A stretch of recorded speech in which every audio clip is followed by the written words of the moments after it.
How many buttons are there? There's a couple. I'm gonna assume it's recording, but oh well. It should be fine. I don't know why you haven't let me be a host on this recording studio yet. I'm still a guest. Listen, I didn't, I think when you're a host, there's a couple extra settings and shit, and I was like, let's make it as easy as possible for my co-host right now, okay? Yeah. Listen, it's not a Is control it because I'm a thing. woman? Possibly, but... The motion picture you're about to see does not concern itself with the social or civil rights of American citizens or with the economic or social problems of American cities. It was produced to warn citizens of the nature of a revolutionary force affiliating itself openly with aims of international communism, and now active throughout our nation in a planned offensive to destroy the American system and seize control of the United States.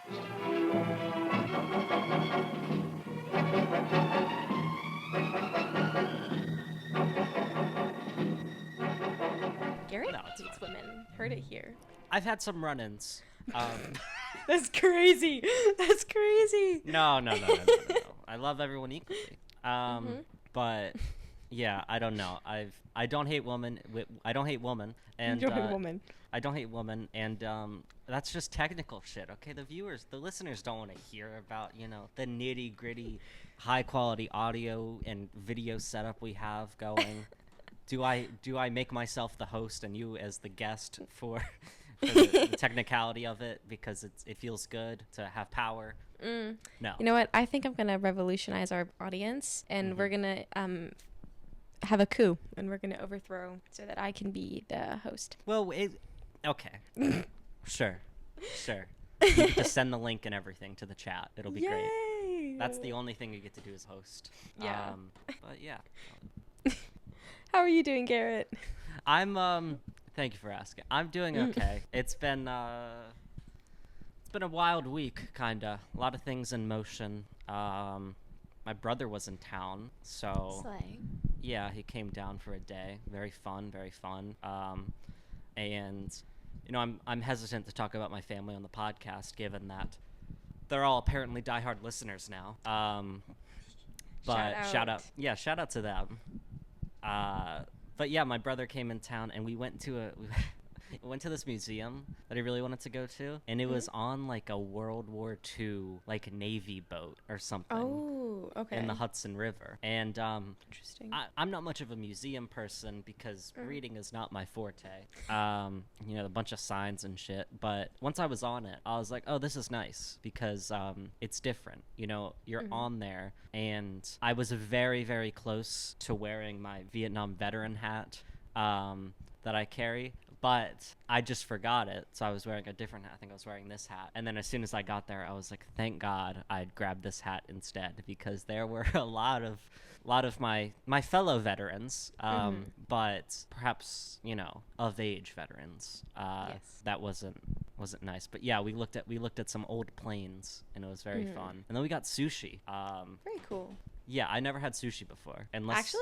Well, I was thinking because I may have had sushi before at that Fordham place that we would always go to, which in a way is kind of the start of this podcast. Those conversations at that poke bowl place, spiraled into this podcast. But I love sushi. I figured out. I don't know how to use chopsticks. The waitress looked at me funny, and then I spilled water all over the floor because I knocked over my glass. Happens. Yeah, it happens. So that was kind of my week. Oh, and then debating what's interesting or not to share in the podcast, because if that wasn't interesting enough, I debated back and forth, like, oh, do people want to hear about, apartment stories or whatever? And then I realized that, we are the #1 avant-garde New York City podcast. Yes. Where 50% of the hosts are not in New York City at the moment, but soon to change. But my sink is leaking, and it's really great, and I just wanted to throw this out there because we got some college-age listeners, we got some New York City people, mostly our friends listening, and... Hi, guys. Hey, and if you're ever considering moving out of the dorms, of anything, and getting an apartment, and this could apply to any city or any place, look at the reviews online of the place you're gonna go to, because I had like 50 open violations on this apartment building, and that was made clear because my sink was leaking, and it took my superintendent, my super came over, and he looked at it for 30 seconds and said, I don't know what to do here, I'm gonna call a contractor. And to his credit, the contractor showed up the next day, and he let himself in. I don't know how, because the door was locked, but he just walked in, and then he bent over, and I could see his underwear clearly, just no belt, so shout out. And then he looked at it for, I want to say 15 seconds if I'm being generous, and said, yeah, you need a whole new system, and then he left.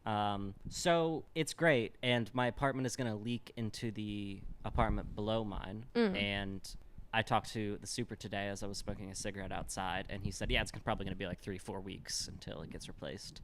So not my problem. Exactly, it's But- not your problem anymore. No, and I said, hey, I don't want it to leak into the apartment below. And he was like, no, I got you. Which means he's not going to do anything. But I think it's fun that I'm kind of having a bit of a waterfall situation with my sink. I So see. That was it. But how are you, Rachel? I'm doing okay. Do you remember that movie you talked about last week? I do remember the movie Trap by M. Night Shyamalan. I took Peter to see it yesterday That's so good. for 13 months because we were Congrats. like, we're not busy, why not? Let's go ahead. Yeah. We go see this movie. He loved it. He was giggling the entire time. It's so good. He had a fantastic time. I don't know what to make of that movie. I think I was like Ephraim in this situation where I apologized after, and he had a Oh, no. wonderful time. Yeah. Yeah. I mean, because last episode, the whole thing was, you know, our friend Ephraim, he took me to the movies for my birthday. And, you know, I thought it was a great movie. But Ephraim was apologetic because I said I was laughing. And I guess it's supposed to be a serious movie. And I was like, no, this is the best movie I've ever seen. It's supposed to be very serious and scary thriller movie. Yeah. Yeah. And your thought, you said you can't, you know, I- make of it anything. But I was like, this was not how they marketed the movie at all, which is crazy to me. Can I spoil it? spoilers for Trap, the M. Okay, Night guys. Shyamalan movie. That is Skip not to how you 5 say his minutes. last name. I don't know. There's a Y and an M and an N in there. M. Night Shyamalan. Shyamalan. That makes a lot more Yes. sense. But there's a Y in there. Yes. What? I don't know. It's like at the beginning. Okay, anyways. Anyway. So, this whole second act of the movie, Mhm. what the hell? It's so When- good. It was, what's the point? Well, it's I would say it's generous to call it a second half because That's fair. I thought it was like the 2/3 of the movie was Yeah. out of the concert venue. Well, I thought it was, oh, okay, I don't know. I couldn't tell. What? Yeah. No, I thought it was a solid half was in the concert venue, but I don't know. Whatever. I think we're on the because same the page. entire trailer took place at the concert. Yes. I was expecting, so even if it was a solid chunk, I was expecting it all to be at the concert. At least Yeah. 90%, 80% at the Yeah. concert. A lot of I- it did not take place at the concert. As soon as I left the concert, the movie kind of lost me where I was like, this is just fucking stupid. Yeah. Because how did he keep evading the police? Dude, the one scene, what was the thing where, I don't know how it happened, because I was like, I was literally crying laughing. Where like she's in the car, and then all of a sudden, or the limo, and then the limo driver is him. I'm like, how did that happen? He like crawled out through this tunnel into the neighbor's yard and then somehow took like an FBI uniform and then was like, all right, guys, I can drive. I forgot about the tunnel. Yeah, that's. What? Where Like- did the FBI uniform? Did he kill an FBI Exactly. agent? When he switched from being the FBI like driver in to being one of the people in the crowd, I was like, you lost me. Yeah. Also, the I mean- entire sorry, No, go the entire. the ending with the wife being the one who did this, So stupid. bullshit. just dumb. Dumb. Imagine, first of all, as a taxpayer of the city, if I was living there, throw an entire fucking concert with all that military presence, and you could have just, they could have just arrested him on the spot. They didn't Yeah. have to set up this entire rigmarole. Yeah, very silly. I also that wife, the actress I knew from somewhere, so I didn't know where. Oh, she was in. This is kind of political related. She played not Liz Cheney or someone. She played Dick Cheney's lesbian daughter in the movie Vice, which is a terrible movie. But that's what I was thinking about the entire time. Oh my god. I kept So thinking, it took me out 'cause of it. the lead guy looked like Tom Cruise, and I kept going, "Who is this man? Who Yeah, is I he?" told my mom about the movie, and she was like, "Oh, Tom is, I don't know his name, something T, is in it. I guess he's a big deal." But yeah, just a really Weird. really shitty movie, generally speaking. It could have been so smart, but then they just fumbled so hard with that second half. Yeah, and Like- maybe we're getting duped. Maybe it's supposed to think be so. this funny little thing. Because if that's I what don't it know. was, I thought it was excellent. Peter described it as fan fiction, and I kind of agree. That's It's like a ve- 12-year-old boy's like fan fiction, and I think I that's could a see really that. good way to put it. Yeah.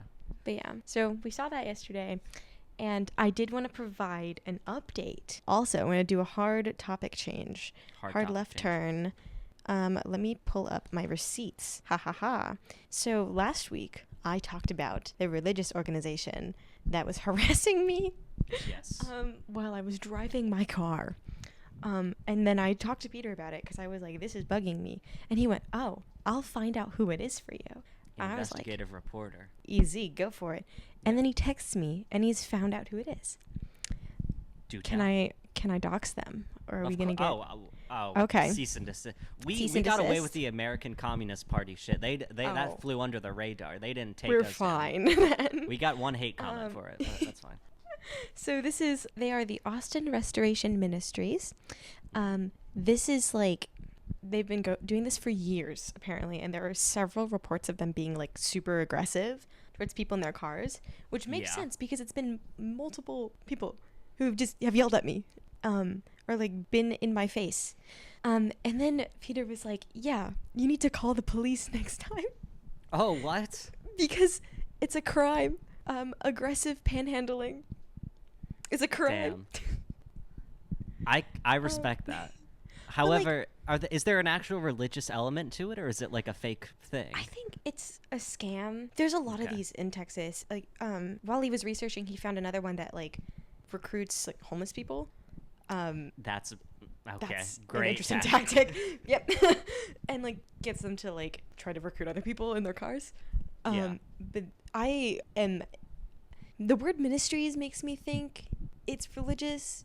However, I don't entirely know. I will come back with more updates, obviously. Yeah. However, I have a feeling it's them because, like, I've lived here however many years, and this is, like, a recent thing, and I Right. think if there's several reports of them being, like, aggressive, they're gonna disappear for a minute, and then come back, and then disappear, and then come back. So, Yeah, it's like rebranding real quick. right, They right. could do a quick little, name And, change like, and be fine.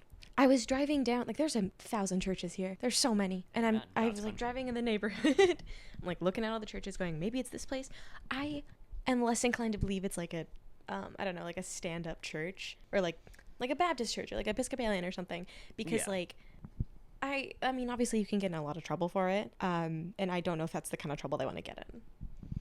I don't know. Probably not. I Yeah. have a feeling that the ministry having that little word in there is probably a nice, for anyone on the fence who's like, what is this? And they see ministry, is it's it? like, it's It's a fine. scam. Yeah. It's fine. No, it's ministry. It's fine. It's totally normal. Definitely not a tax write-off for their scam. And following you to the library, I think that's good. That's the story in my head, is that they followed Yeah, you. that's because that's definitely not a completely different story. No, that's fine. Yeah. But oh my gosh, I had one little thing from this week. Mhm. That was the last little thing. You reminded me with your talk about museums. Me and my good friend Reese we drove to Bastrop, Texas, which is like That's a less than town. an hour out. Yeah. That's a sick It's like town name. I love little towns in Texas because they're like 5 stores Yeah. and they're all like yummy mummy shit. Mhm. Where it's like it's like jelly cats and just like the cheesy ass t-shirts and whatever. Little tchotchkes. Yes, exactly. So we go there. And we're walking around, we're going in the shops. Oh my god. We were talking very loudly about like socialism, alcohol, Okay. and the latter and all the works. The Holy Trinity. Yes, of course, the Holy Trinity. And people were just staring at us. They would just like look at us with like with this very like quizzical like what the fuck look. Because we were also swearing very loudly. Like I don't know if you know me, Garrett. A little bit. Yeah. Mouth of a sailor. So that was a great impression of Bastrop. And then we reached the end of like this 5-minute stretch. And there is the Bastrop Museum. And so they have a museum? That's so we go into the museum. It was adorable. It was so cute. I loved it. We didn't read anything on the walls because we were gossiping the entire time. However, the only thing they got going on is the fact that there was like a big forest fire in their national park or something. Or their state park. The state park was really cool. We went there. That was awesome. Nice. But like the museum, I'm just like, guys, it was really cute, but like could have just been a sentence. Also, should have just been free. We'd pay. You had to pay for the Bastrop, Texas Museum? Yes. That's good. It was like a hallway. just sectioned off real quick. Yeah. It's a museum now. Yeah. It's good that their only thing was like a forest fire, because when I heard small town Texas and museum, the immediate implication was not great. So. Not the only thing. There was more than the forest fire. Any Texas museum likes to skate right over the Civil War. Yeah, quick little and blip like, in slavery and everything. Yeah. They have to include it. So there's like a sentence. Mm-hmm. That's it. And they can't like pick a side. Oh yeah, both sides in it. That's yeah. It's just like yeah. So it was there. But just shout weird. out them. They included it. Shout they out. got the diversity. They're both siding the Civil War, which one side lost very badly. Right. And right. They chose to talk about quite literally anything else. Respect. I'm interested in the forest fire. I might go down there myself. I love a good forest fire. It was when we went to the park. It was way too big. We thought it was just gonna be like, I don't know, a Central Park or something you can like walk around, but then it turned out to be this like massive campsite place. It was really, really pretty, but we were like, we're not hiking, we'll just drive and we'll get out and like walk around. And every so often we get out and there's like, you can still see remnants and like burnt trees from the big fire. But yeah, that's kind of fun. It's like in Roosevelt Island here in New York, they have like the remnants of an insane asylum, and they're like, it's history. It's like, okay, you can't, yeah. Oh my gosh, I love that island. It's so cute. It's nice. I went there for my freshman orientation thing. Oh, nice. Yeah. What did I great do group of for people. that? I don't know. You weren't there. I was. No, stuck. I wasn't there. But I don't know. Other people like went up to the edge in that Hudson Yards fake ass neighborhood with their NFTs and shit. Yeah. And oh my god, I went down to the financial district like yesterday or something. Yeah. It was kind of an impromptu thing. I was there with somebody. I was in Greenwich Village, I was in Chelsea, and then we walked to Greenwich Village. And they're like, oh, let's walk down to Seaport, which is on the very, very other end of the island. But you were talking about socialism and swearing and stuff. We aren't talking about socialism, but we were very loudly talking about 9/11 by the 9/11 Museum, because it is such a, not the actual museum. Listen, we didn't see the actual like memorial itself, but we saw the what's it called? The mall that they built, the Oculus, which is just a perfect encapsulation of American history. There's this massive tragedy, and it's like, let's build a mall. So yeah, we were loudly talking about it, and man, the people down in Phi Dai are an interesting ragtag group of rebels and people with great politics. I'm sure. But, of course. Yeah, there was like a yoga session right next to the pit of the Twin Towers, kind of like a guided meditation type thing, and I was That's funny. You know what? Oh my god. Make do with what you can. Can I ask a stupid question, just so my brain? Okay, the financial district is Tribeca, right? I think it's further than that. Oh, let me pull up a map of New York. I go down to Tribeca often. It's a very fun place to walk at night. It's very pretty, especially like across. I might be really wrong, but. So Tribeca is a little bit above the financial district, because the financial district I wouldn't describe as pretty. They're very tall buildings, and it's not like Yes. a grid system, which I Yeah, like. it's, like, I weird. like the, Yeah. I think it's cute. It leads to some fun nooks and crannies, but Mm-hmm. when the buildings are so tall, it's very shadowy. So the financial district is just like the very, very tip, and then like Gotcha. Tribeca, I guess, is next to Hudson. It's not next to like, Hudson Yards, is it? I've walked across the Brooklyn Bridge a few times with like Peter, and then we're in like that whole area, and I think we end up in Tribeca at the end, and that's where we stay. I don't remember. I don't know. I just kind of don't pick a know. direction and walk. That was the kind of vibe that we had, Mm-hmm. where we just started walking south, and all of a sudden ended up next to 9/11, and then Seaport, which is a very nice area. I highly recommend Seaport. Some cute stores and stuff. Yes. But yeah, that was that. Slay. Huge. Okay, Garrett. And I'm very Oh, no, go ahead. And I was gonna say I'm very glad that you went to that. I already forget the name of it. That Bastrop. Bastrop Museum, forest fire, ex-Civil War, revision. Yeah. Cool place. Yes. But It was yeah. very cool. Yeah. Okay. What happened this week? What's the news? The news, like we always do. We do Garrett Yes. news, we do Rachel news, and we do news. Mhm. The news is that the DNC is happening, or has happened by the time this has gone out. Yeah. Yeah. So just setting the scene a little bit, because there have been some big things. Since our last episode, the DNC has kicked off, and by the time this airs, it's over. So I wrote this. The Democratic National Convention was held in Chicago this year from August 19th to the 22nd, nominating Kamala Harris as the official, true, one and only candidate. There's no primary challenge. It is only Kamala passing the torch and the legacy of Joseph Robinette Biden Jr. And it was totally great and not depressing at all for progressives and anyone that has a general heart. Right.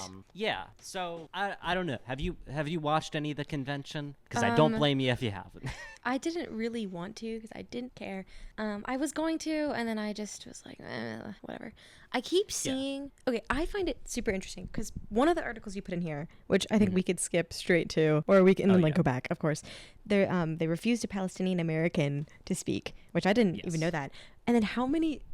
I love how many like Republicans they have speaking at the Democratic National Convention, but nobody else.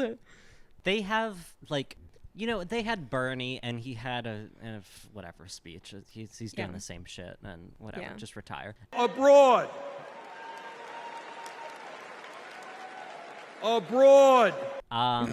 But yeah, they had like this one Republican fucking nerd who was like, we used to be a great party, the Republicans, and now all the Trump people are in it. And it's like, sure, yeah, man, the Republican Party was definitely great at some point. It was definitely a strong institution that was important to uphold conservative values. Let's not look any more into that. But yes, the uncommitted movement is like kind of the big thing that's happening. They're helping organize protests. Like the convention kicks off, and on the same day, like thousands of pro-Palestinian protesters, like they fought and they won for their right to protest within like sight and sound of the DNC, because that's something you can do if you're protesting, is to like be seen and heard like legally. Yes.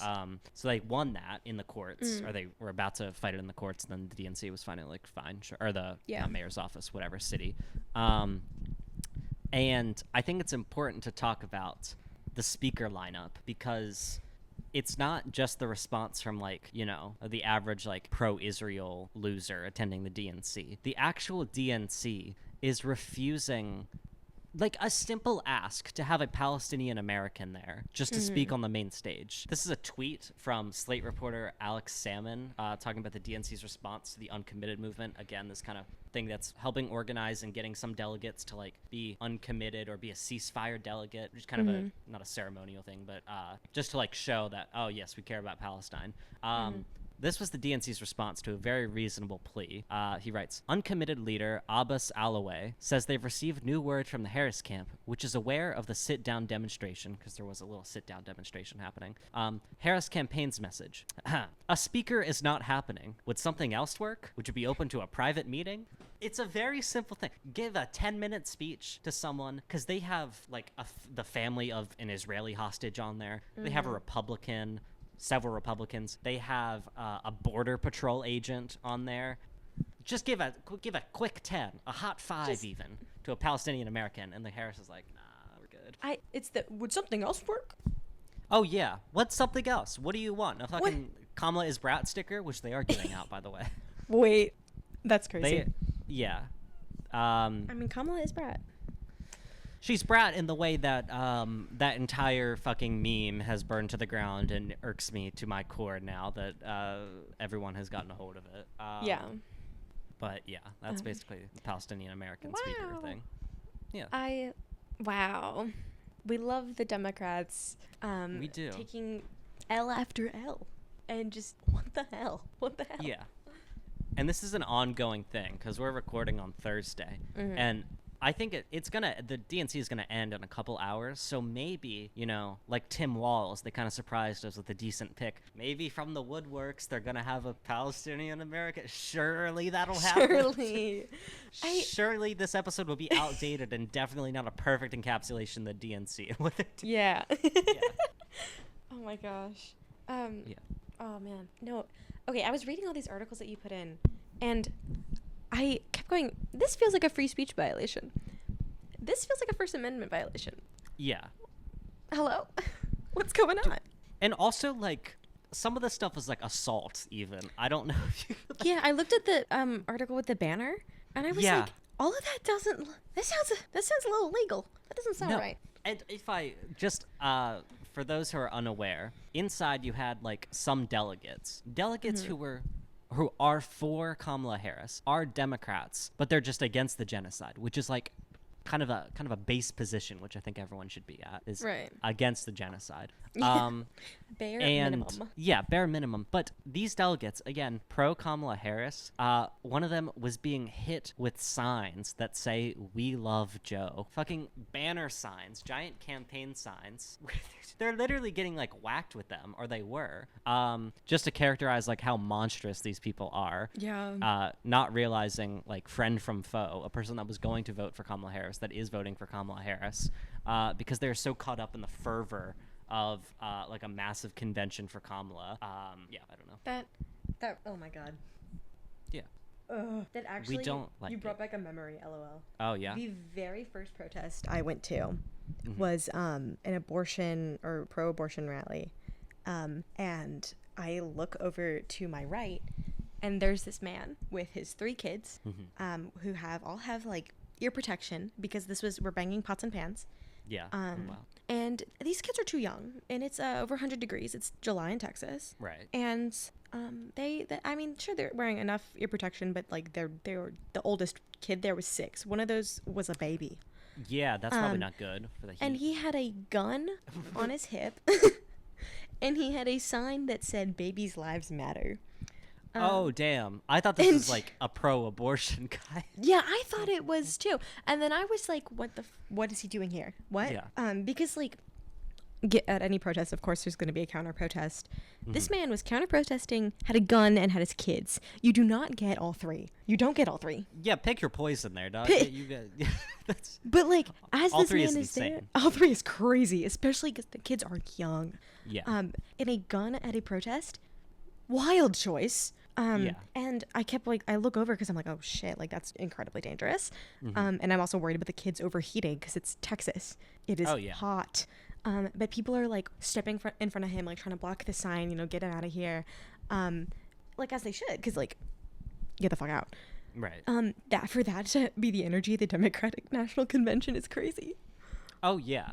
And then like actually hitting is crazy. And there's another article I linked in here where they did like that sit down kind of thing on the floor. And then like the reporter Ryan Grimm, shout out, like he was trying to record for like 20 minutes, and this guy was just like holding his sign in front of him, is like "We love Joe" sign, which is very funny. I love how every Crazy position to have. Yeah, every like even Obama, and we can get to Obama's speech in a little bit. I mean, it's really nothing, but they like have to say like, and by the way, like we're all for Kamala Harris, but Joe Biden, let's spend a solid like 30 minutes on Joe real quick. A guy whose legacy will forever be tainted by the fact that he had to drop out in embarrassment because he was so fucking old, because his ego was so high and he wanted to be president for a second term. Gotta love it. Yeah. It makes it just that much worse that Kamala is a woman and a person of color, no doubt, and Joe Biden is a white man. Yeah. It's like, why do we need to talk about him? This isn't about him. He's done. He had his chance. Shut the fuck up. He's done. He's over. It's. I think he was there. I didn't see it because I didn't really watch like the second day of it. But I think Joe Biden kind of came up. I listened to part of his speech, I think, and it's so wild how he's like melting. Like his not only his brain but his face from all those facelifts. I think he sagged even more. Like, really, I can see them like stretching his forehead back more and more. Oh yeah. They're trying all different angles. They're trying to pull. They're trying to push. They're like, let's go. The fucking claw machine. They are trying to hold out until January so hard, and I love it. Gosh. I love that for them. I remember I got back and it was late, and my mom is like watching the DNC, and it's Biden is speaking. I like look over and I'm like, oh my fucking god, I hate this man. I hate these people. I can't listen to this man talk. It's just yap for like 10 minutes. And the yapping is not coherent. It goes, it goes here, there, and everywhere, and he's slurring his words. And I was thinking about this because I like to listen to things while I go to bed, because I like that white noise. So a couple nights ago, I was listening to the Theo Von ex Donald Trump podcast. Screaming. Yeah, and I realized that I actually kind of like the way Trump talks, not the things he says. As a white noise machine, oh my god, Trump is great because his sentences don't have a period. And I kind of see it a little bit in Biden, but Biden doesn't have the juice enough. No. And I love it because Trump was like, he'll start something and then he'll go in a complete opposite direction and sometime wrap it around. And then it's just, he has this tonation. This is the 7th podcast in a row where I've been glazing Donald Trump. But all I'm saying is, as a means to go to sleep, excellent podcast. Highly recommend the Theo Von Donald Trump podcast. Right. Yeah. I take the opposite stance. I can't stand any of them, and I hate their voices. It makes my blood boil. That's fair. Trump's voice, it's like nails on a chalkboard. It's so annoying. It's like, shut the fuck up. I think it's like silk going through my ears. That is buttery smooth. This is the difference between you and me. Listen, we need to balance each other out because exactly. I'm telling the truth here. And if you listen to the Theo Von podcast, did you see any clips from that? There's this. I don't like Theo Von. I don't like Theo Von either. So what the fuck would I watch that? I don't know. It was on Twitter. It was on Twitter, and I clicked through it because I'm like, holy shit, it's Donald Trump. Oh my god. Listen, there's this one part of it where he's talking about cocaine. Oh my gosh. Theo Von is. Of course. And I've never done cocaine. Then that's true. I say a lot of lies, but I've never done cocaine. You can quote me on that. Trump doesn't understand cocaine or alcohol at all because Trump has apparently never had a sip of alcohol because his brother was an alcoholic and he got like super, like, okay, I'm never doing this. I'm never doing this. But it's very funny to hear Theo Von, who again, I'm not a particular fan of, but explain that cocaine is a higher high than alcohol. Trump was like, is alcohol stronger than cocaine? And Theo Von was like, no, it's not. But that's really funny. That's really funny. Oh no. Should I watch it or listen to it? Well, or no? Here's the thing. I can deal with some people because I think what they say is stupid and I like listening to stupid things sometimes. Got it. If you're a type to get easily frustrated with something, probably wouldn't listen to it. Trump had the dumbest answers, and Theo was Theo Von. So I see. See, I'm quite the opposite. I can't tolerate bullshit and stupid. And I'm all stupidity. Yeah. So I guess I'll never see it. I guess I'll never see what happens. Well, I guess we'll never know. Yeah. Damn. Is cocaine a stronger oh yeah. up? Yeah. Cocaine will make you're way up with cocaine more than anything else you can think of. Cocaine will turn you into a damn owl, homie. You know what I'm saying? Yeah. You'll be out on your own porch, and you'll be your own street lamp. You're freaking. And is that a good feeling? Well, no, it's horrible. A miserable feeling. But you do it anyway, just like the guy you're saying with the scotch. Okay, can I do like a quick side track for 2 seconds? Oh, absolutely. Have you by chance seen or recently seen Oh Hello on Broadway by John Mulaney, Nick Kroll? It's on Netflix, right? Yeah. Have you seen it? Not all of it. I started watching Okay. it like 7 years ago, I think, and I never finished. Okay, you've been doing bits this entire time exactly like them. Wait. And I was like, did he just watch John Mulaney? Did he just see this like Oh like, my god, I'm comedy getting special? called out. No. I haven't seen it. Okay, because I swear to God, there's like a bit in this. I love this comedy special, by the way. It's one of my favorites. It's the Broadway. It's the Broadway. They Broadway. say it so like say a bunch of the words weirdly, and you've been doing it this whole time, and I love it. Like keep doing it, and then you keep making jokes like that, and I'm like, did Garrett watch this? My intonation, because you're the second person that's pointed this out this week. Really?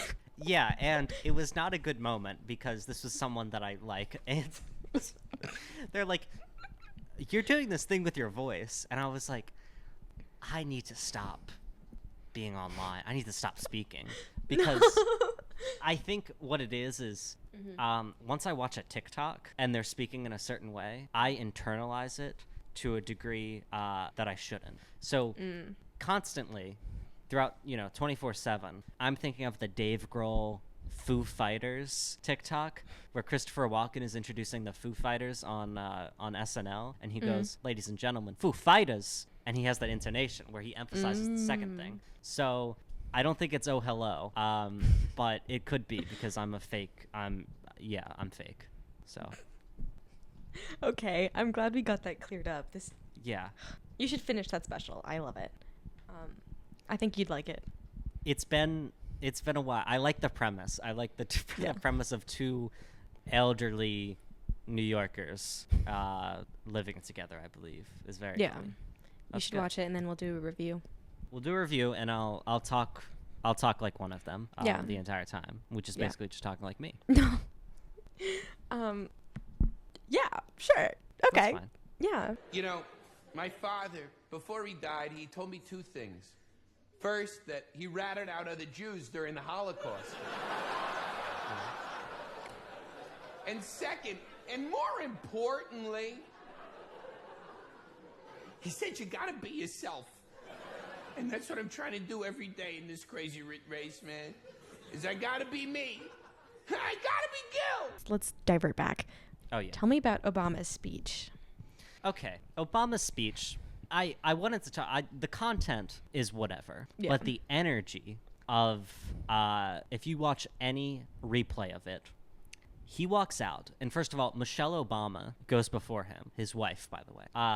Really? Crazy. Yeah, same last names, Whoa. and the energy from like from what I've gathered from watching it and like watching Hassan's broadcasting from it or whatever, is that people are so libbed up right now, and they're like, we need to see true Democrats in action, in power on the main stage. So when Michelle Obama came out, it was fucking electric. People were all about it, and she had a good speech. I thought it was praising Kamala, but Obama comes out and it is like noise levels you haven't heard in years. It is the loudest fucking thing possible. But the main thing I wanted to talk about his speech was he goes on this little tangent of like, we need to, the people who aren't sure about this election, or the people who, no, his thing was, he didn't say unsure, so the people who don't support us, wholeheartedly or whatever, the people that aren't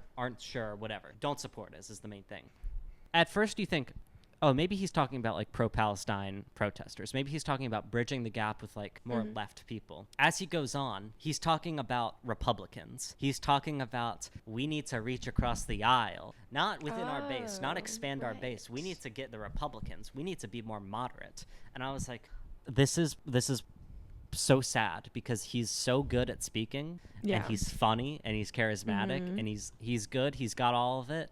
He's got the vibe, but he's like, we need to reach across the aisle, and we need to do this and vote for Kamala. And it was a good speech, but like, holy shit, depressing as fuck. Oh my God. Yeah. Not good. No. You know, again, I'll say it once, I'll say it 1,000 times. Electoral politics, you do gotta aim for the middle voters. You do gotta find them. However, you have alienated a good solid chunk of the left. Oh yeah. And I mean, that's not a good thing. No. I don't know. Like, how many leftists online are like, I'm not gonna vote in this election, because I don't like either candidate. Which, like, okay, A decent chunk. Yeah.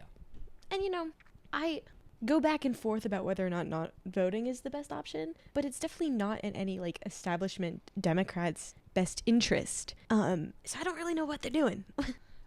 No, and it's like you can reach for that middle ground and shit, but now that they have their nominee, now that it's like, you know, polls are showing Kamala's doing pretty well, or at least Trump and especially Vance is fucking flailing. Because let's not even talk about Vance, because Vance is just...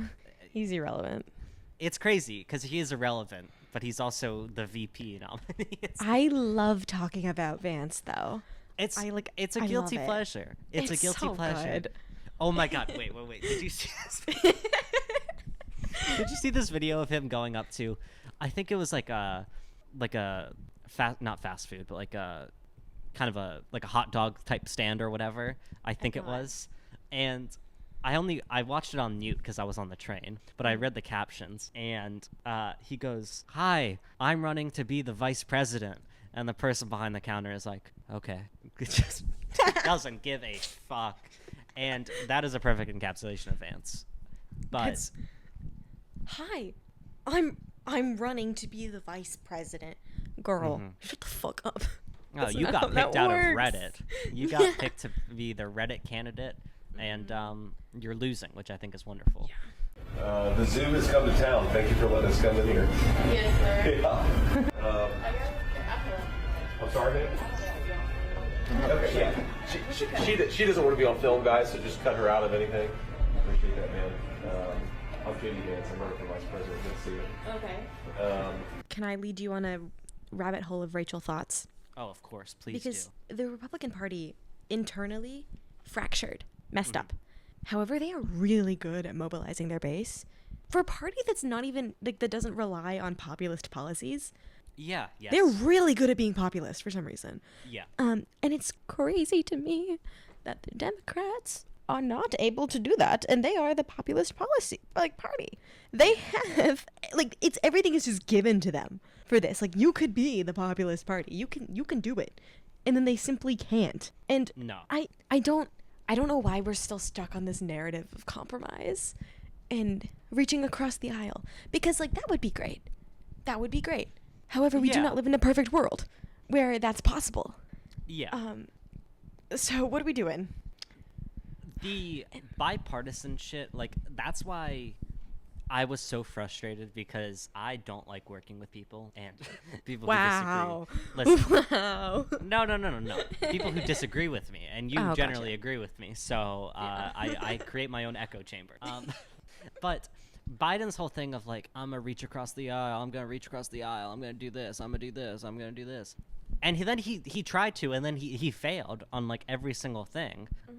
It doesn't work. The bipartisan shit doesn't work. And yes, you can point to some big instances where, like, oh yeah, this was popular, this was fine, this is fine. But, like, if you were to mobilize like the Republicans and fucking vote together and be together and have this strong base of, like, support, you could get shit done. But, like, the constant need for approval, and, like, Nancy Pelosi saying, like, we need a strong Republican Party. No, we don't. No, we do not. We are good. Nah, let's build the Democratic Party and fuck off with everyone else. Let's just fucking go. I watched this video the other day. It was like how the alt-right pipeline kind of works. And oh my God, it's incredibly stupid to me how, like, it's so easy for people to, like, we need a strong Democratic Party so that, like, the alt-right pipeline and this kind of shit doesn't happen. Because when you have a party that's so loud and, I mean, and a very much a mirage to people like, pull them in, and then you have the Democrats that are like, actually, in a corner. That was cringy. But that was an effective communication for what you were trying to say. Did you understand what I meant? I understood exactly what you were saying. I need to get off the internet. No, it's good. It's good. Dude, Ephraim did that in the movies. He did like that. That was epic, a type of thing. That's so funny. And it was perfect, but it makes me shudder every single time. Anyway, continue. No, but because the Republican Party is not willing to compromise, and they're mobilizing their base so much, and projecting images and like this, we'll make America great again. Like, you're bringing in people who like want this, but and then they're like stuck. The Democrats don't have that. They don't have any charisma. They are sad. They look stupid, and it's just like, I wonder how many people would be drawn to voting Democrat and eventually progressive policies if they had something. Yes. Yeah, that like having an identity that's not anti-Trump. That's not like, look at these guys. If you like Kamala saying at that like Detroit rally that we talked about like last episode or the episode before of like you know, oh, just say you're voting for Donald Trump. Just say you're doing this. Like, no, because you're not providing an actual substantive plan. And like, yes, you have some good things. Yes, you have abortion. Yes, you have like I was gonna say like expanding healthcare, but what the fuck does expanding healthcare mean if you're against like Medicare for all? So exactly. It's all these these milk toast ass policies, or just like word salad that doesn't really mean anything. That's like not going to mobilize anybody. And then, so it's so frustrating. And then they like do something good for once. Like they pick a decent VP pick. They pick Walls, who seems interesting. They like, I don't know, Kamala months ago was like, we need to actively work towards a ceasefire. And then nothing happens of it. And it's like, you get sucked in to like this mirage, and you like see it and you're like, oh wow, something could happen. Something could happen. Right. Like me, I'm like, maybe they'll have a Palestinian-American speak tonight. It's like, no, they're not. I just had all the thoughts. Oh my God. So like what the alt-right does, I've remembered the whole point of the video, LOL, was that like they find a way to like blame problems like systemic oppression and capitalism on like minorities and leftists and shit like that.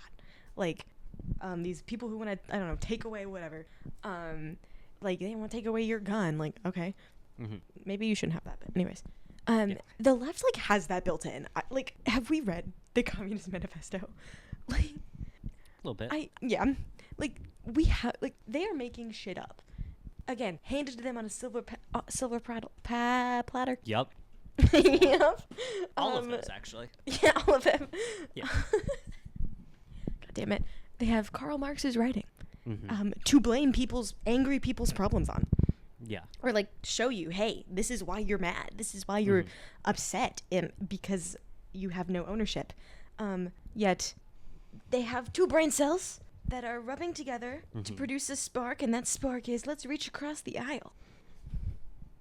And the aisle, the people on the other side of the aisle are like concentration camps. Maybe they weren't that bad. That's the kind of, those are some of the people on that side. And it's like, why are we doing this? Why are we not building something internally? I'm a big fan of internal, let's unite together, let's do something. But no, that thing you said about like blaming it on minorities, the right wing, and then like it's that rhetoric is taking over Democratic Party and like establishment, just politics across the board, it seems like, because Democrats fall victim to taking the narrative framing of Republicans, because they're like, oh fuck, we think it's working a little bit and we can't craft our own message. And it's they make it seem like poverty, like any of these horrible things are like a personal moral failure. If you didn't like get that promotion at work, if you lost your job, it's like, well, you didn't try hard enough, you didn't do this, you didn't do this. And because it's a personal failure, we need to gut social welfare programs. We need to gut this. Let's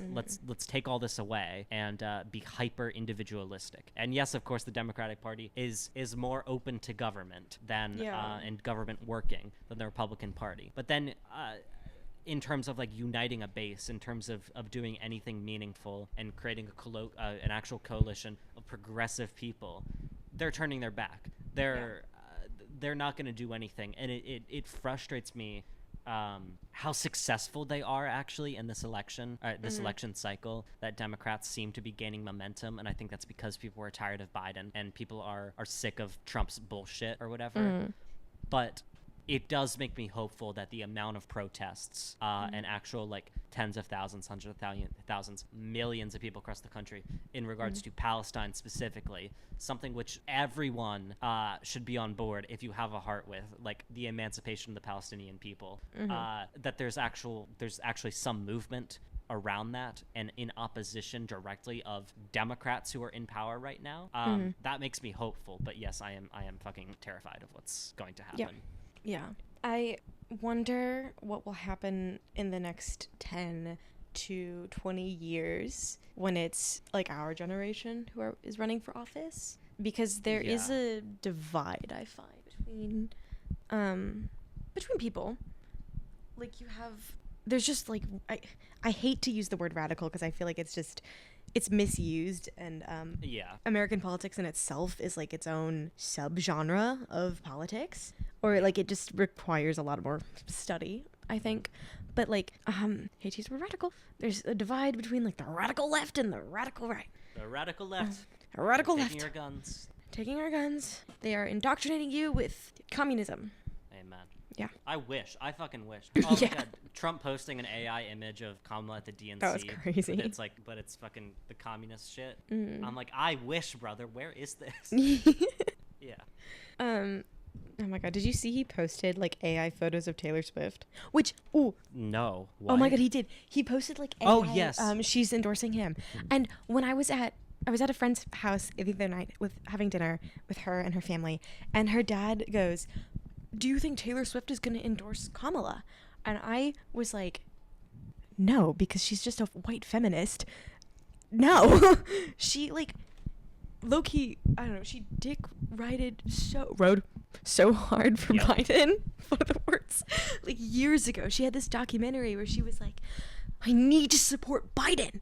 And now that it's like not Biden, she's God, like, we should watch that documentary. We should not. I can't stand her. I can't stand her. Wow. This is the most actual anti-Taylor Swift you've been. I haven't seen this language in a while. I do not. I hate her.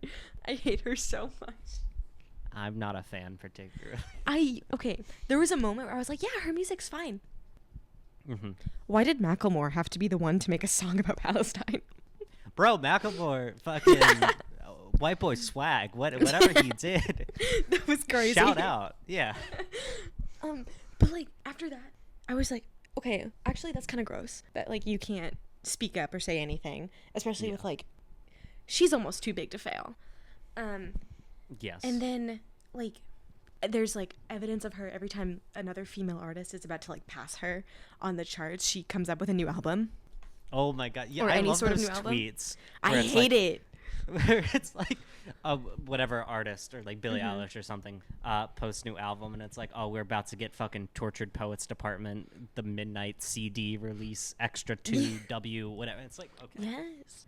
Because like no it pisses me off. And then also like all the white feminism shit obviously is disgusting. And I read like I was reading it's like Twitter threads about it because that's where I get my news is Twitter. Like a normal human being. Of course. And I was just like, it's just gross and I don't like her. And if you criticize her, you are not a feminist is the kind of read that I get, which is why. Well, guess I'm not a feminist.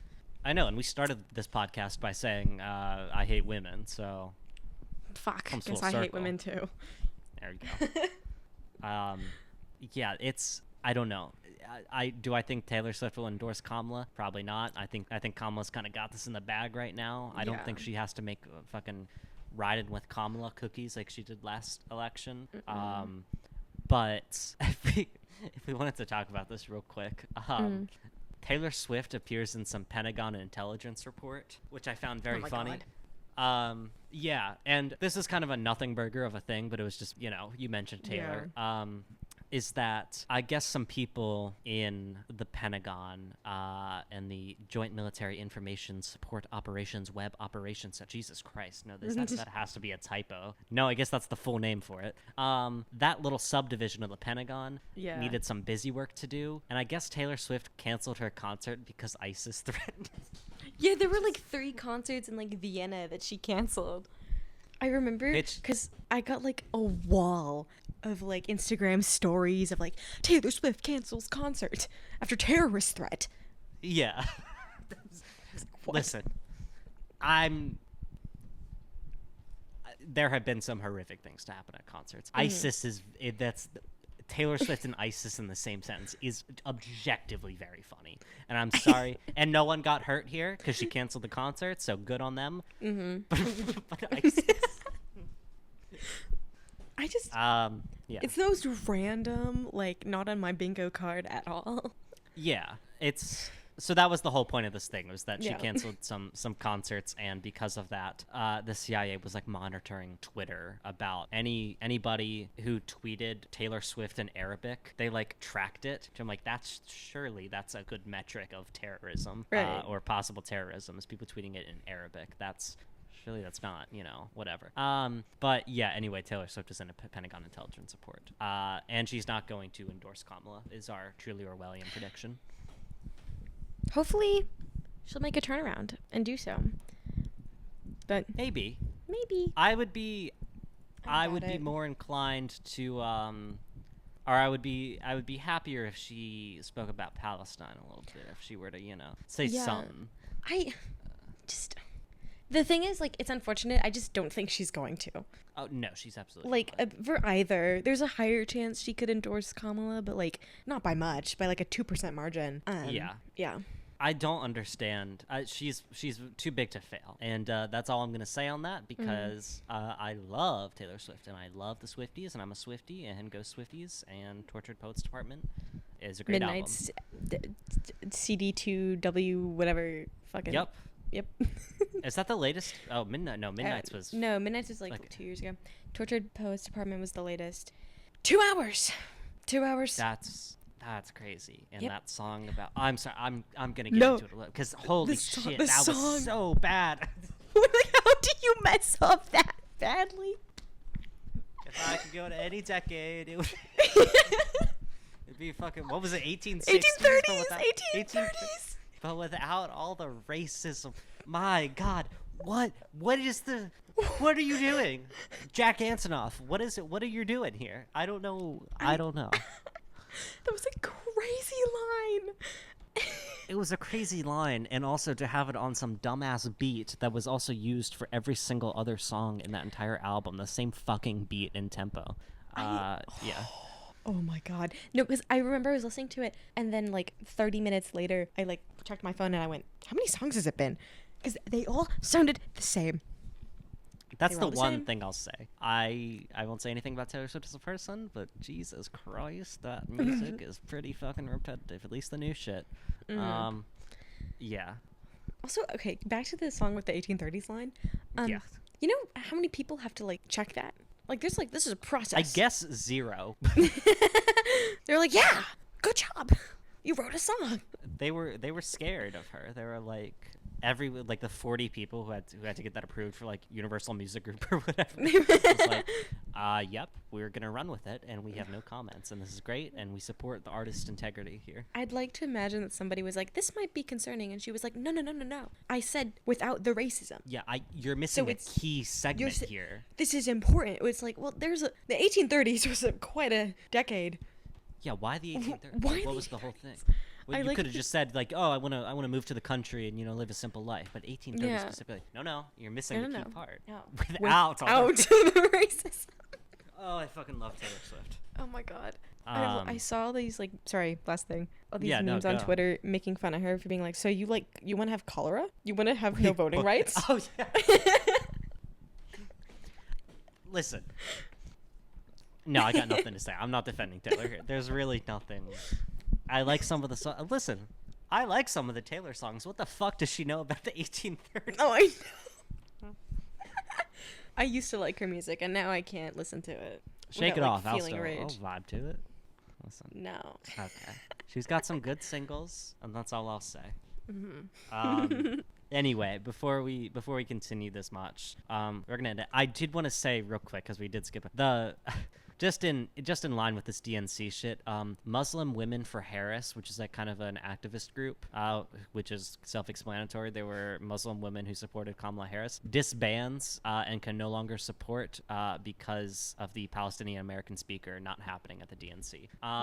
And I'm not gonna, a crazy segue from Taylor Swift, but maybe Taylor Swift will make a surprise appearance at the DNC. That's the segue there. That's the connection.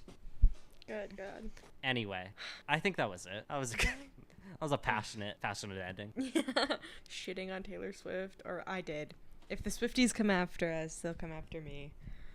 No, I'm not particularly a fan either. No.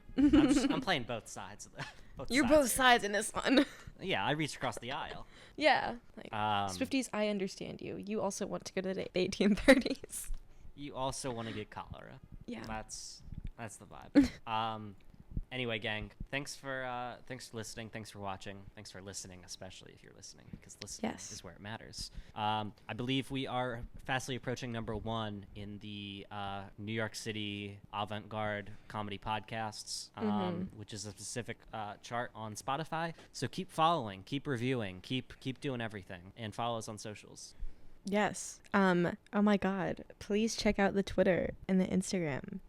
Specifically for shitposts, because I love to shitpost. Rachel shitposts a lot on there, and they're good shitposts. Yes. If you like Sonic the Hedgehog memes, so do I. So.